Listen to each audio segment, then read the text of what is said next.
ఈరోజు నేను బొబ్బట్లు చేస్తాను. బ్రేక్ఫాస్ట్ ఇవ్వాలి మాకు. ఇది బొబ్బట్లు. మీరు ఏమేమి టిఫిన్లు చేసుకున్నారో కామెంట్ చేయండి. మాకైతే బొబ్బట్లు ఈరోజు. మైదా పిండి ఒక 2 కప్పులు, పప్పు శనగపప్పు ఉడకబెట్టిన ఇట్లా మంచిగా ఉడికింది. బెల్లం, పప్పు పిండి విసుక్కోవాలి. ఇప్పుడు కొంచెం ఇట్లా షుగర్ కొద్దిగా. ఈ షుగర్ ఎందుకంటే మంచిగా కలర్ఫుల్గా కనబడుతుంది చపాతి. కొద్దిగా సాల్టు,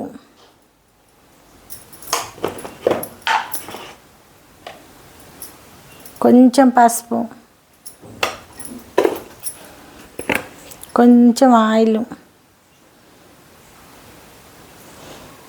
అప్పుడైతే ఉగాది పండుగ చేసుకునేది.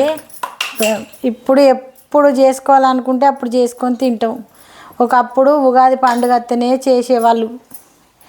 ఇప్పుడు తినాలనుకున్న రోజల్లా చేసుకొనడం, తినడం.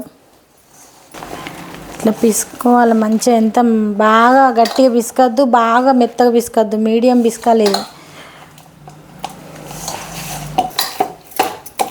అయిపోయింది. ఇట్లా పిసుక్కుంటే చాలు. మంచిగా పిసుకుడు పడ్డది. ఇది కొద్దిసేపు నానాలి. మూత పెట్టుకుందాం. ఒక 4 విలాచీలు ఒలిచి లేస్తాను. పప్పు మిక్సీ పట్టుకోవాలి మెత్తగా. కొంచెం బెల్లం,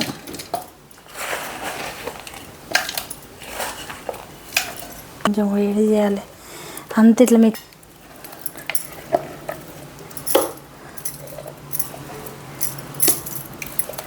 తెలుసులే, పేపర్ వేసుకొని ఇట్లా ముద్ద.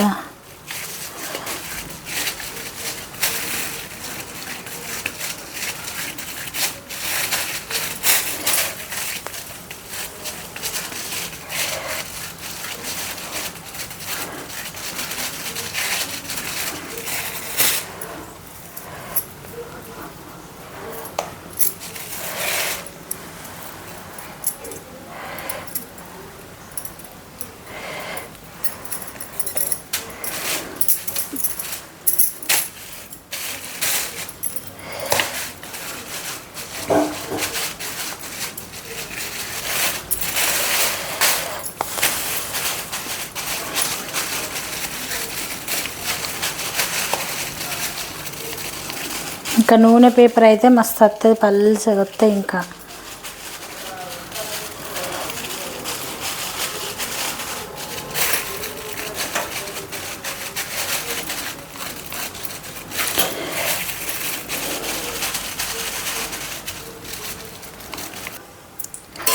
ఇంకా వేడైంది. మంచిగా కొద్దిగా నూనె రాసుకోవాలి దీనికి.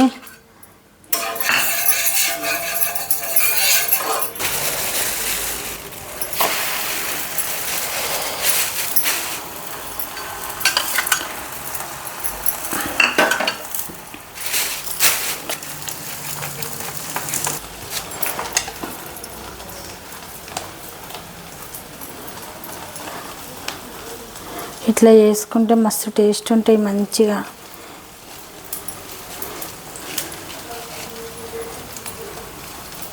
కొంచెం ఎక్కువ పిండి ఉంటే ఇట్లా తీసేసుకుంటే పోతుంది అది.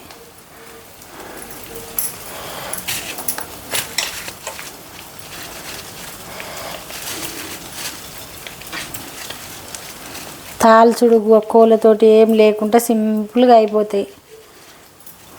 ఇట్లా అన్నావు ఇంకా పోతాయి మంచిగా చేత్తా అంటే ఇవి సూపర్ టేస్ట్ ఉంటాయి. మెత్తగా ఇట్లా పొంగుతా ఉంటాయి.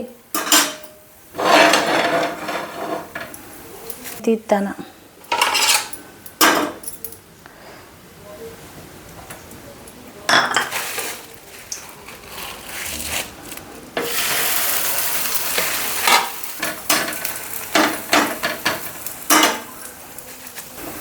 సూపర్ టేస్ట్ ఉంటాయి ఇవి. అయితే నాకైతే ఫుల్ ఇష్టం ఇవి. అంతకుముందు అయితే ఊక చేసేది, ఈ మధ్యలో ఇంకా చేత్తలేను. అయిపోయినాయి. గ్యాస్ ఆఫ్ చేస్తాను ఇక. టేస్టీ టేస్టీ బొబ్బట్లు రెడీ అయినాయి. మంచి సున్నితంగా మెత్తగా దూది లాంటి బొబ్బట్లు. తప్పకుండా ట్రై చేయండి. లైక్ చేయండి, షేర్ చేయండి, సబ్స్క్రైబ్ చేయండి. కరిగిపోవాలి అట్లుంటే.